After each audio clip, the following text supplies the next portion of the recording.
Oke teman-teman, kali ini saya ingin membahas tentang filsafat. Kita mulai dari pengantar filsafat. Apa sih filsafat itu? Oke, mari kita kupas satu demi satu.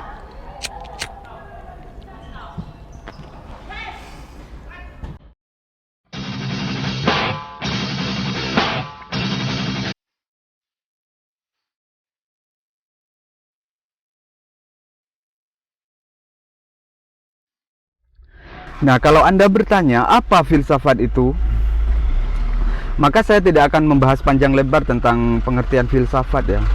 Karena kalau Anda baca dalam buku-buku filsafat, itu masing-masing penulisnya punya definisinya sendiri-sendiri. Bahkan para filsuf pun punya persepsinya masing-masing akan filsafat. Intinya filsafat itu adalah sebuah metode berpikir untuk mencari kebenaran, untuk mencari esensi, untuk mencari hakikat akan segala sesuatu berdasarkan akal budi, berdasarkan rasio. Jadi, kalau Anda memulai belajar filsafat, pertama-tama tegaskan dulu targetnya mau jadi apa. Apakah mau menjadi ahli filsafat atau mau menjadi filsuf?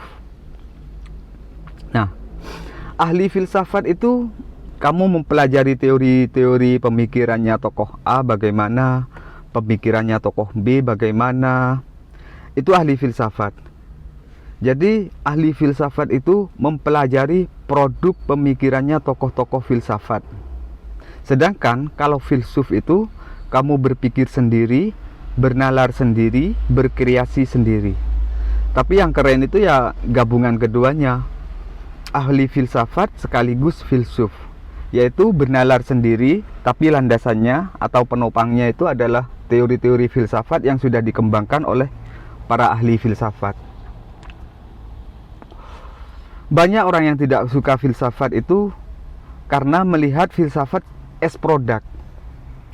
Mereka melihat filsafat sebagai produk pemikiran, bukan melihat filsafat sebagai alat untuk berpikir atau metodologi berpikir. Nah, dengan metode berpikir yang sama, itu bisa membuat orang jadi ateis dan bisa juga membuat orang bisa jadi sangat religius. Misalnya ada Sartre, ada Kierkegaard, ada Nietzsche, ada Muhammad Iqbal, ada Karl Marx, ada Motahari. Yang satu eksistensialismenya coraknya ateis, yang satu lagi eksistensialismenya sangat religius. Jadi orang yang tidak suka filsafat itu biasanya melihat filsafat sebagai produk pemikiran. Mungkin kalau yang dogmatis itu, yang mempertahankan status quo atas keyakinannya, membaca buku karyanya seperti Nietzsche atau Marx, itu menganggap filsafat itu bikin orang jadi murtad, bikin orang kafir, jadi kafir atau ateis gitu ya. Ada yang berpendapat ya bahwa sebenarnya setiap orang itu adalah filsuf, karena memang tidak ada metode yang baku dalam berpikir. Makanya setiap tokoh filsafat atau filsuf itu punya alur berpikirnya sendiri-sendiri. Masing-masing punya gaya yang berbeda-beda. Nah, lalu kapan filsafat itu lahir ke dalam diri kita? Nah, filsafat itu lahir ketika orang mulai meragukan, mulai mempertanyakan, atau mulai tidak percaya lagi dengan jawaban-jawaban mitos terhadap problem hidupnya. Lalu pindah ke model logos. Logos itu gampangnya ya logis, menyelesaikan masalah dengan rasio, dengan akal sehat, dengan nalar. Nah, itu logos. Sedangkan kalau mitos itu menyelesaikan masalah dengan jawaban-jawaban legenda, dengan jawaban-jawaban dongeng, konvensi-konvensi, intuisi, dan sejenisnya itu ya. Misalnya kalau dulu di kampung saya, itu orang membakar batu bata itu untuk menangkal hujan, mereka menggunakan cabai sama bawang itu ditusukkan ke lidi, lalu ditancapkan ke dinding susunan batu bata yang mau dibakar itu. Lalu kalau kita tanya untuk apa itu, maka mereka akan menjawab agar tidak hujan dan batu batanya cepat matang gitu. Nah, itu kalau dinalar secara logis, jawaban seperti itu susah mencari korelasinya. Apa hubungannya bawang merah atau cabai dengan hujan? Ya kan? Nah, seperti itulah jawaban mitos. Itu cuma contoh saja ya. Nah, lalu jawaban-jawaban seperti itu diyakini sudah benar gitu. Jadi dikonvensi atau disepakati bahwa itu memang benar. Memang begitulah caranya untuk menangkal hujan.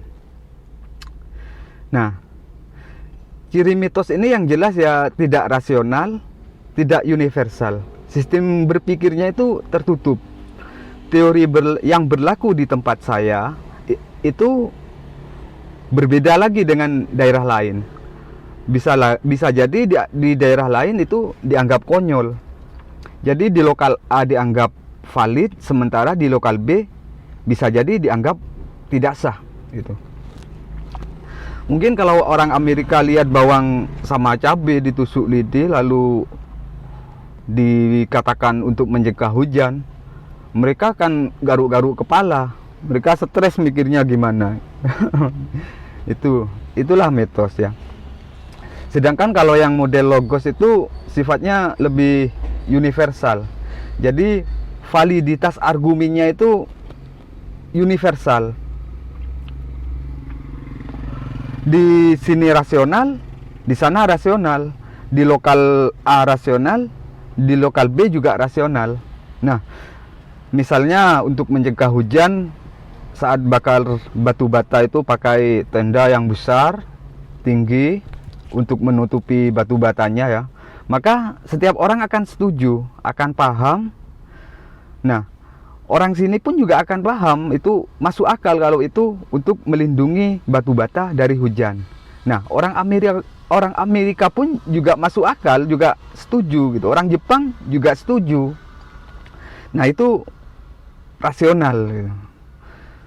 Lalu lahirnya filsafat yang kedua adalah kurius. Kurius itu rasa ingin tahu. Jadi filsafat itu lahir ketika seseorang memiliki rasa ingin tahu yang kuat. Sebenarnya rasa ingin tahu itu naluriah ya. Setiap manusia punya banyak rasa ingin tahu. Nah, ini sifatnya fitrah.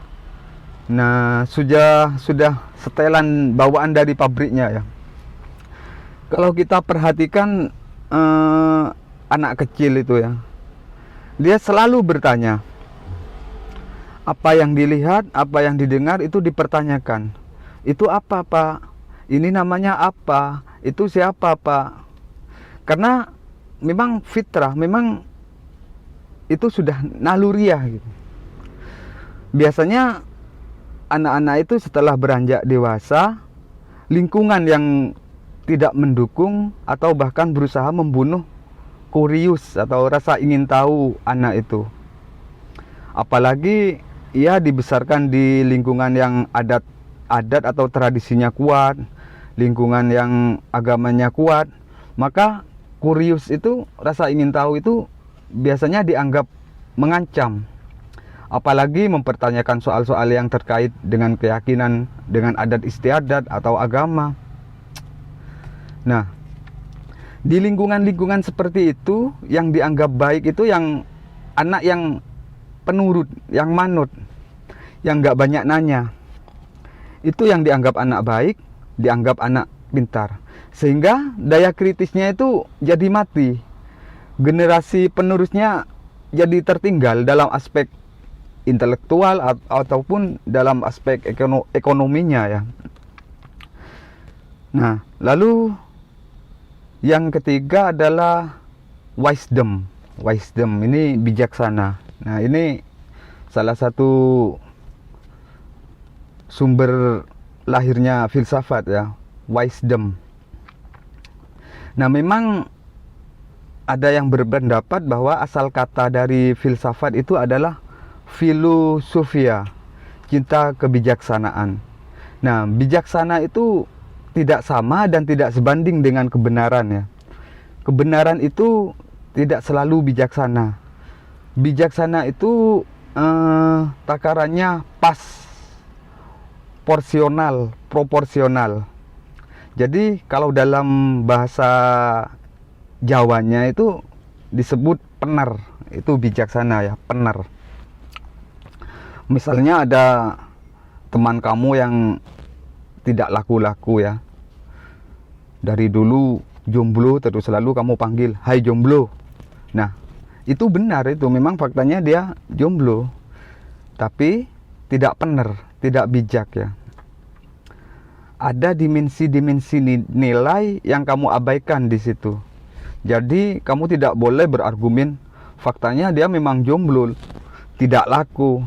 Jadi benar dong kalau saya manggil dia jomblo. Iya memang benar, tapi itu tidak bijak, tidak bijaksana. Jadi wisdom atau bijaksana itu tahu kapan harus bersuara, tahu kapan harus diam, tahu kapan harus maju, tahu kapan harus mundur, tahu kapan harus berjuang, tahu kapan harus mengalah. Nah, itulah bekal pertama untuk menuju filsafat. Berpikir rasional, kurius ya, rasa ingin tahu, wisdom, bijaksana. Oke, sampai di sini dulu ya teman-teman. Ini nanti kalau terlalu lama Anda akan bosan sama saya. Nanti lain waktu kita lanjut lagi. Oke.